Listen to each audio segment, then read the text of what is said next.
Many evangelism methods and church planting models over the last decades have developed out of the push to speed things up, to get quick results and ever larger numbers of converts in a shorter amount of time. This is an understandable response in many ways to the great needs in the world and the urgency of the task. Unfortunately, however, over time, the results of much of this effort don't last because they're built on poor foundations. Building in this way is not God's way. He does things carefully and he builds things to last. He's in for the long haul, right to the finish. Hebrews chapter 3 and verse 4 says, "For every house has a builder, but the one who built everything is God." And then Psalm 33 verses 6 and 9 say, "The Lord merely spoke and the heavens were created.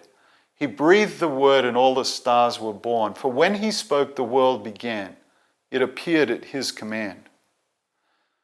God is the master architect of his work, his church, and he has called us into partnership with him in that work. 1 Corinthians chapter 3 verse 10, "Because of God's grace to me, I have laid the foundation like an expert builder. Now others are building on it, but whoever is building on this foundation must be very careful." We're responsible to and would be wise to follow the instruction the architect has given for the building of his church. But do we? A great deal of church and mission work focuses only on evangelism. But what we are actually called to is to make disciples and to teach all that Christ entrusted to the apostles.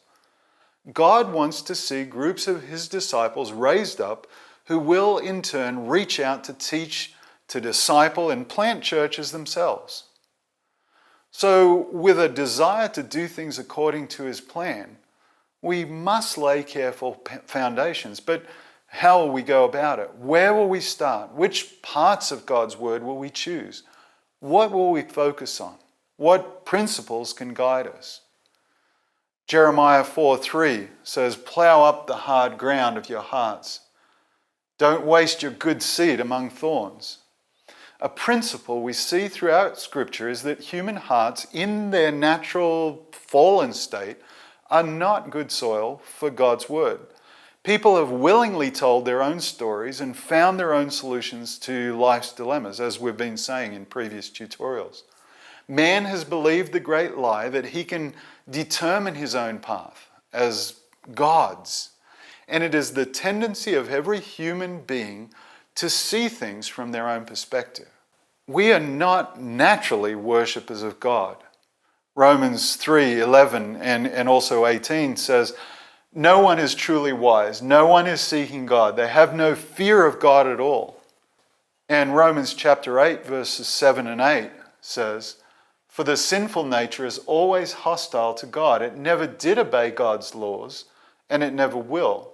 That's why those who are still under the control of their sinful nature can never please God." Everything in the fallen nature of man wants to reject the idea of his need. He does not want his sin to be exposed. He wants to believe that he can do something to get through and that he can make himself right in God's eyes.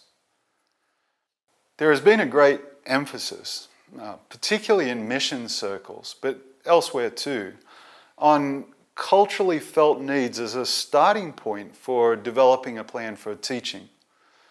The gospel is often presented as the answer to these felt needs, with the priority being to make the message seem relevant and above all acceptable to the listeners.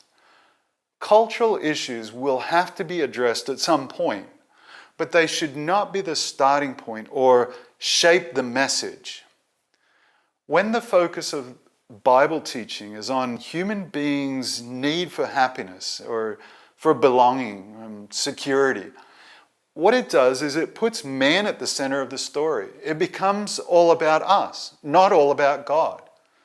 As we've said, man has chosen to tell his own stories. And those stories are based on felt needs, the things he assumes are important, solutions he has arrived at for the dilemmas he faces. Not only are the solutions wrong, but the dilemmas are also not the most important ones.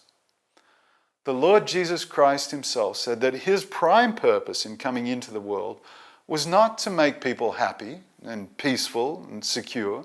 He came to settle the problem of sin, something that many of the people he spoke to were not even aware was a problem. Their aspirations for many were political. They wanted deliverance from oppression. They wanted security. After feeding the 5,000, he refused to feed them again. And the result was that many who'd been following him turned back. He refused because he knew that their real need was to understand that they could only find eternal salvation in him. God does care about what people are going through deeply. We see the compassion of Jesus many times. But his primary response and the purpose for which he came was to give his life in payment for sin, to meet the real needs of the people that he cared for so deeply. Matthew chapter 9 verses 10 to 13 illustrate this really well. Later, Matthew invited Jesus and his disciples to his home as dinner guests, along with many tax collectors and other disreputable sinners.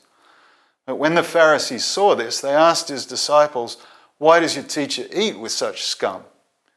When Jesus heard this, he said, "Healthy people don't need a doctor, sick people do."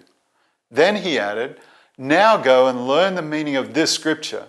I want you to show mercy, not offer sacrifices. For I have come to call not those who think they are righteous, but those who know they are sinners."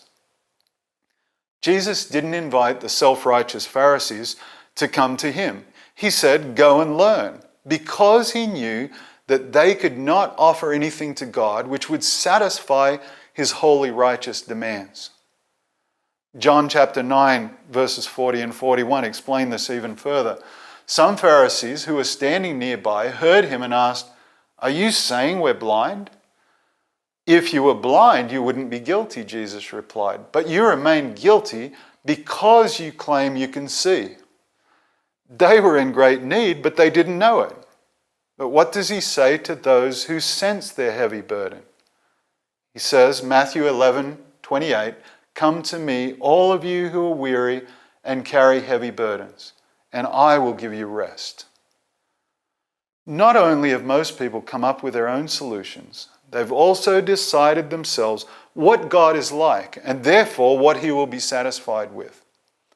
It is a basic human mistake to shrink God down until he is someone we can understand, someone we can please, someone manageable, and someone who can be manipulated and deceived. So how can people see who God really is and what their real need is? Well, in the beginning, God existed before time, before anything else. So for people to truly get to know him, we must start by clearing the stage of everything else that might draw their eyes away. His story must focus on him, the pre-existent one, who was there from the very beginning. Psalm 111 verse 10 says that the fear of the Lord is the foundation of true wisdom. People may recognize God as creator, as judge, as provider, even as someone who needs to be feared. But for a correct understanding of the way things really are, people need to really know who he is. If God is not absolutely holy and righteous, then man could still use his own standards to judge himself morally. If God needs anything at all, then maybe there might be some way to manipulate him for man's own end. If God is not absolutely powerful, then there might be someone else who needs allegiance, or there may be ways of avoiding God's judgment. If God is not all-knowing, then maybe there's some way of deceiving him, or there may be things we can do or say or think which he doesn't understand. And if God isn't omnipresent everywhere, there may be somewhere that we can hide from him. And God's enemy, we'll talk more about this later, he works very hard at taking away all absolutes, because it is the knowledge of God and who he really is that leads to an understanding of man's greatest need. And apart from a true knowledge of God, a person will never truly repent and believe and be saved. So where should we begin? Well, where God himself begins, in Genesis, in the beginning. God introduces himself to people in his word as God in the beginning, before the stars, before the sun and moon, before any spirit beings, before man, before trees or anything else. This is God. This is what he was and is like. As we follow his story through his word, we're able to listen as he tells it, and as he tells us the things he has done. We can see his characteristics consistently shown as we see him in action and as we hear what he has made and as he acts in relationships. We see his righteousness in the way he reacts to anything that violates that righteousness. The Old Testament scripture provides the foundational revelation of God as man's sovereign, omnipotent, omnipresent, holy, loving, righteous, merciful, immutable creator, the lawgiver, the judge and savior. It makes sense to start a story at the beginning and following a logical sequence so that the whole story is understood. A journey begins at one point and goes to another, and a building starts from the foundations.